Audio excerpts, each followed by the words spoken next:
In this video, we will review solving a system of equations by the process of substitution.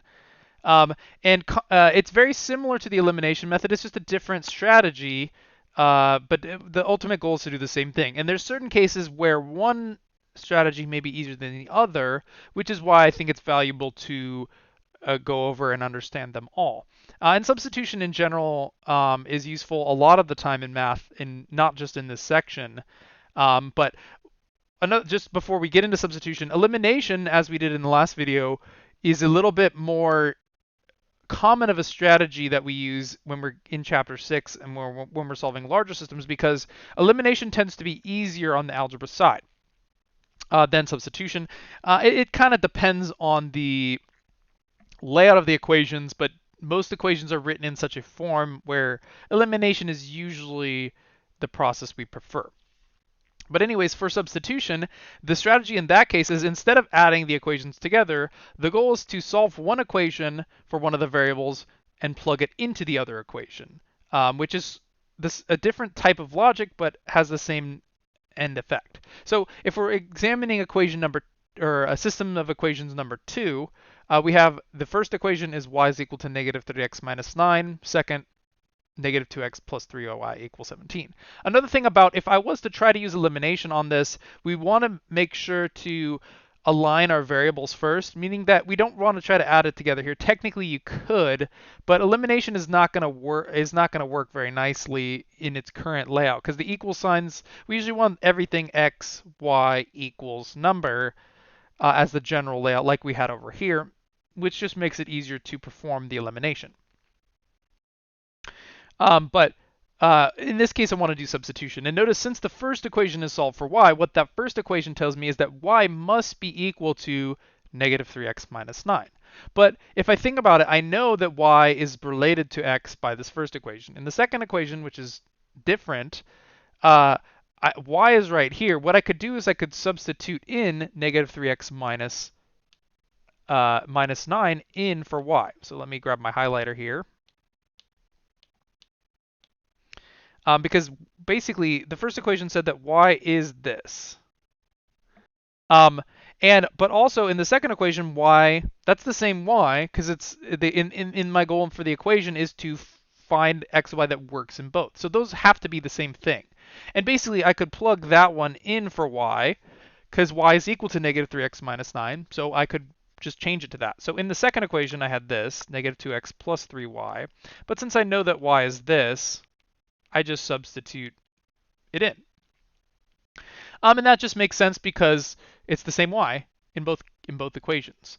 And notice that the thing about this equation is it's not an equation of two variables, it only has one variable. So I could solve for x just by simplifying this equation and using my normal process of algebra. So I have negative 2x. By distributive property, this would be minus 9x minus 27. And then I could combine like terms, negative 11x, and add 27 to both sides, which would leave me with 44. And then I could finish solving for x by dividing through by negative 11. And that would leave me with negative 4 for my x. And like before, we are not done, because that is half of the solution. I need to also find y. But in the same way, once I find x, I could reverse the substitution by plugging it back in. So I'll just plug it into the first equation, because notice that since the first equation is solved for y,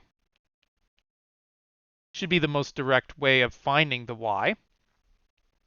And now if I plug that into the equation, I could find the respective y, given that I already know x. So if x is negative 4, negative 3 times negative 4 is 12. So y should be 12 minus 9, which is 3. And that would give me the ordered pair negative 4, comma 3 as my solution to that system via substitution. But another thing is, you can use any of the methods at any point in time. Some cases just might be harder. Like, let's go ahead and solve this one via elimination method as well, just to kind of compare what the process would look like if we do that via elimination. So I'm just going to start over here, and we'll just make sure we get the same answer. So in my system, I had y is equal to negative 3x minus 9 and negative 2x plus 3y is equal to 17. But what I mentioned before is we don't want to try to add these equations together because that's always my goal with elimination is to add them all together. But in this form, it's not going to work quite right. But what I could actually do quite easily is if I were to add the 3x to the other side, what that would, and this is generally what you want to do. You want to put all the x's and y's on the left side, put the number on the right side, and then it should be in a form which will help us start with elimination. But what that would just give me is positive 3x plus y is equal to negative 9.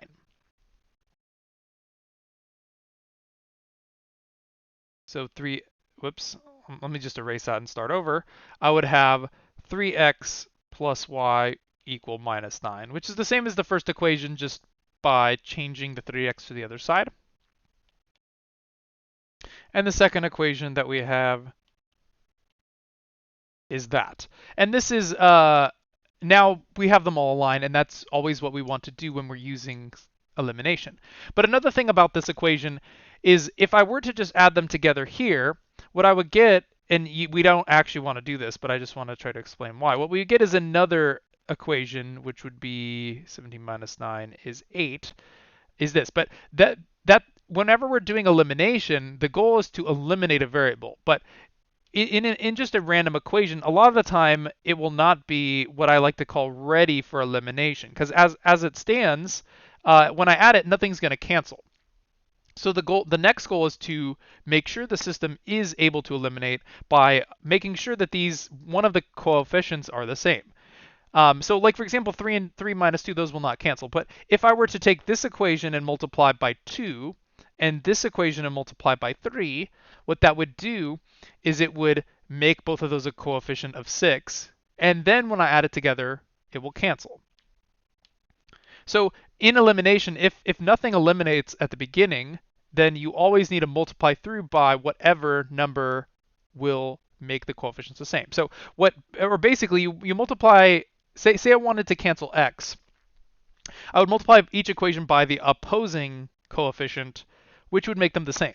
And if they're both positive, you could multiply through one by a negative as well, if necessary. But in summary here, I'm going to take this entire equation, whoops, that's my eraser, and multiply this by a 3. I'm going to take this entire equation and multiply by, sorry, that one was by 2, and this one is by, this one's by 2, this one's by 3. And remember that if you're multiplying both sides of an equation, this is not, how I wrote that wasn't really proper, so don't mind that. But what I just mean is I'm using the multiplication property of equality, multiplying both sides of the equation by the same thing, which should keep it in balance. But recall that each term in the equation should be multiplied to each term. So I would get 6x plus 2y is equal to negative 18, and negative 6x plus 9y equal to 51. And basically what I've done is I have the same, it's still the same system. I've just reorganized it. I've moved things around and I've multiplied through. Both these equations are the same as before. I've just made them into a way where when I add them together, they will eliminate. Now what I say is this equation is ready for elimination. Now when I add them together, 6x minus 6x will cancel and make 0. 11y, or 2y plus 9y will make 11y, and negative 18 plus 51 will be 33.